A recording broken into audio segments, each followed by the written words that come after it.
बात तो कोई झगड़ा था ही नहीं। एक गलत फहमी हो गई थी आपस में, जिसको मिसअंडरस्टैंडिंग हम कहते हैं, और उसके चलते जो हमारे किसान भाई हैं उन पे एक एफआईआर दर्ज हुई, जिसमें 92 किसान भाइयों पे एफआईआर दर्ज हुई। और उसके चलते मैंने एफआईआर मेरे बड़े भाई आशीष बंसल जी की तरफ से दर्ज थी, और किसान भाई मेरे सारे भाई हैं। मैंने इनको जब पार्टी के अंदर ये आए, इनसे गुजारिश करी कि इस मुद्दे को हमने सबसे ज़्यादा आगे प्रायोरिटी पर रह करके सुलझाना है और इस विवाद को ख़त्म करना है, क्योंकि इस विवाद का फ़ायदा दूसरे लोग उठाना चाह रहे थे। और हमारी ये सोच है, मेरी पर्टिकुलर ये सोच है कि हम इसका किसी को फ़ायदा ना उठाने दें और मिल करके इस मुद्दे का हल निकालें। और हल ये निकला कि मैं काबिले तारीफ़ है आशीष बंसल जी की भी और संगठन की भी, कि आपस में बहुत ही प्यार से बैठ करके और इसका निवारण हो गया है कि सारी की सारी एफआईआर वापस करने का जो लेटर है, जो भी प्रमाण है, कानून के दायरे के अंदर रहते हुए वो इन्होंने साइन करके वापस लेने का निर्णय लिया।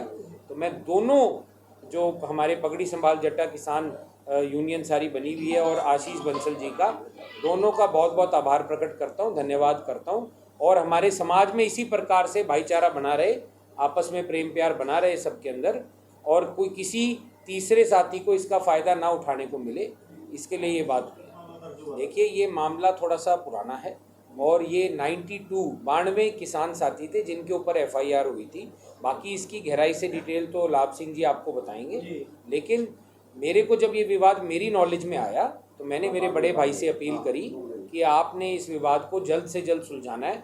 और इनका मैं धन्यवाद करता हूँ कि इन्होंने मेरा मान सम्मान रखा के तहत जो भी डॉक्यूमेंट तैयार होते हैं उनको तैयार करके साइन करके ये एफआईआर वापस ली।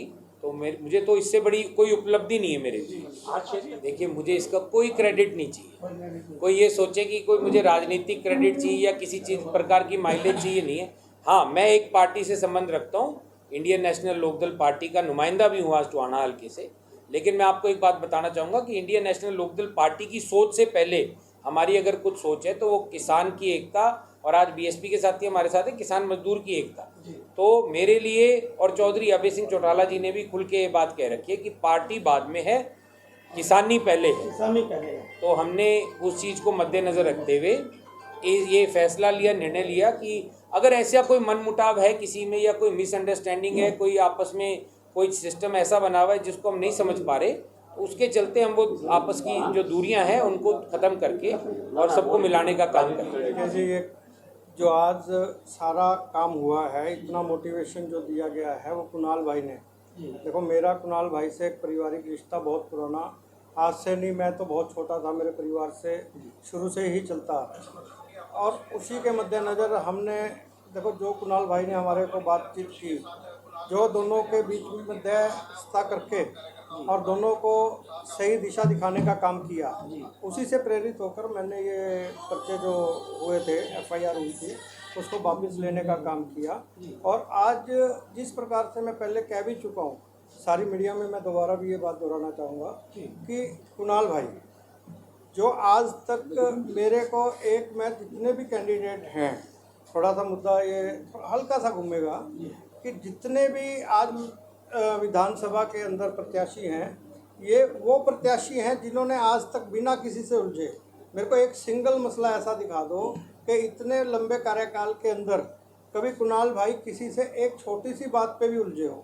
इन्होंने तो शुरू से एक प्रेरणा दी, भाई बात को ख़त्म करो, कभी बात को बढ़ाना नहीं है। आप परिवार है जी, आज से थोड़ी, आज हमारी चौथी पीढ़ी होगी, ये किसान बाद में है।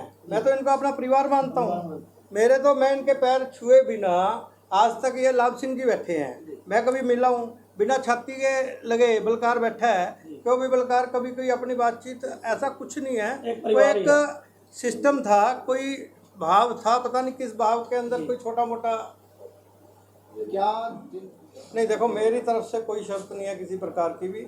और मैंने तो एक बात और भी कही कि भाई आज ये समझौता ना भी होता, मेरी तो जुबान से तुम्हारे प्रति कोई गलत गवाही निकले, मैं इस प्रकार का कोई भी किसी भी किस्म का कहना चाहेंगे। सबसे पहला तो जी मैं हमारे बच्चे जैसे कुणाल करण जी, डॉक्टर साहब नाल हमारे परिवारक लिंक थे। बेशक मैं किसी भी पार्टी में रहे, और डॉक्टर साहब की छत्र छाया हमारा ऊपर थी।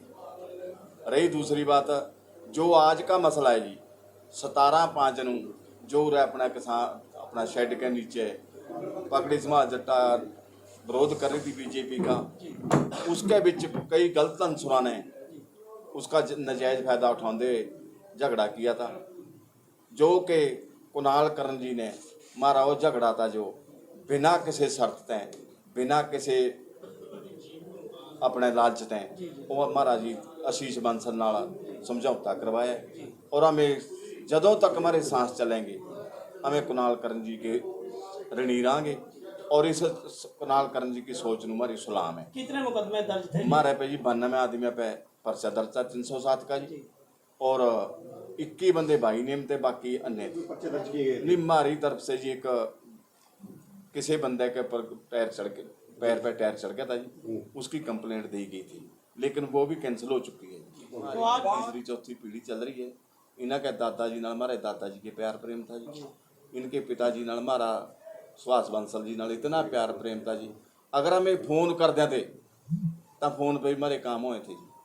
जैसे कि डॉक्टर साहब ने हमें फोन कर दें थे, डॉक्टर साहब ने नहीं कदे हमारी इन्हें बेने होने दी थी जी, और हमें भी डॉक्टर साहब का मान सम्मान इतना कराते जी, हमारे बड़े भाई की तरह रखा थे जी। और जो आज काम होया जी हमारे किसी भी किसान साथी के, आशीष बंसल के परिवार के या मंडी के किसी भी साथी के प्रति किसी को रोष नहीं, किसी का गिला शिकवा नहीं। जो ये पर्चे इसका सेहरा जी हमें कुणाल करण जी को दे रहे हैं जी, क्योंकि जी इन्होंने जी हमें जदों इन्होंने ज्वाइनिंग करी आशीष बंसल जी ने जी, मैं सीधा कुणाल करण जी को फोन करे और हमारे बड़े भाई साहब अभय चौटाला जी को फोन करे जी, उन्होंने हमारी यह बात सिरे लाई है। हमें पहला भी मैं कह चुका मीडिया के बीच भी जदों तक हमारे साथ चलेंगे इस बात के मेरे नहीं रहा कुणाल करण जी के। और ओके, थैंक यू।